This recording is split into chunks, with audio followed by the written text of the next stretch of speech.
Is it a buyer or seller's market in Chatham County in 2024? Yeah, I don't know. It's both right now. That's not possible, but it really is both. I mean, there's inventory is definitely limited. There is a scarcity of things for sale. It's so interesting, no matter what it is, if it's underpriced or overpriced, if it's inexpensive or expensive, when something first hits the market, it's just getting a flood of activity because of the scarcity of inventory. So, one could argue that it's a seller's market in that regard. But like we'll have something, and other agents have things that are on the market for 2 days and they'll have 20 showings, and then Tuesday comes around and it's still on the market. So, then somebody, well, it's a buyer's market. But so there's a scarcity of inventory. So that's having an impact. The cost, I mean, it's just the interest rates are higher.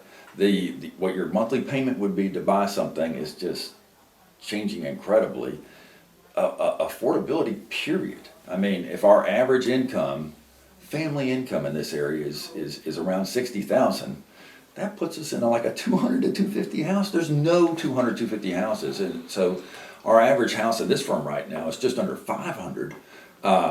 And I think Chatham County as a whole is right around 500, and Wake County and Orange County pretty close to the same. So that's putting you in a family income of like 150 to 200,000. There's not a whole lot of families making that kind of money, so that makes it really, really tough on sellers right now. And so again, we could say it's a buyer's market.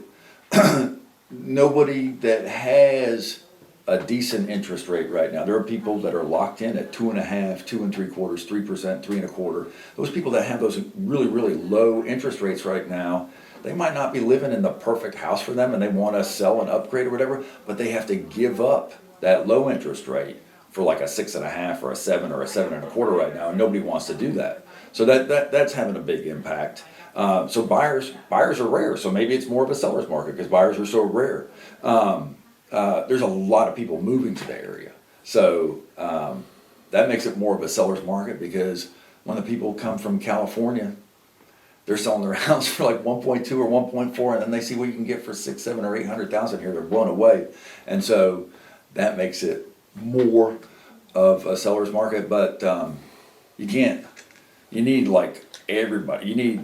You need people moving within our own area, and you can't be completely dependent on people transferring to the area. So that makes it more of a buyer's market. So it's really all over the place right now. It really depends on the property and where you're at. Overall, sales are way down from last year, and they're way down from 2 years ago. So you could easily argue that it's a buyer's market there, but we're not seeing prices go down yet. So maybe it's still a seller's market. Is there like a average days on market? Yeah, that's going up quite a bit. It's closer to 60 days right now, and just a couple of years ago, we were really at like the 10, 11 day range. So it's changed. But one of the things that people need to look at with absorption rates historically with residential real estate, 6 months seems to be the cutoff. So if the average days in the market is less than 6 months, prices are probably either steady or going up.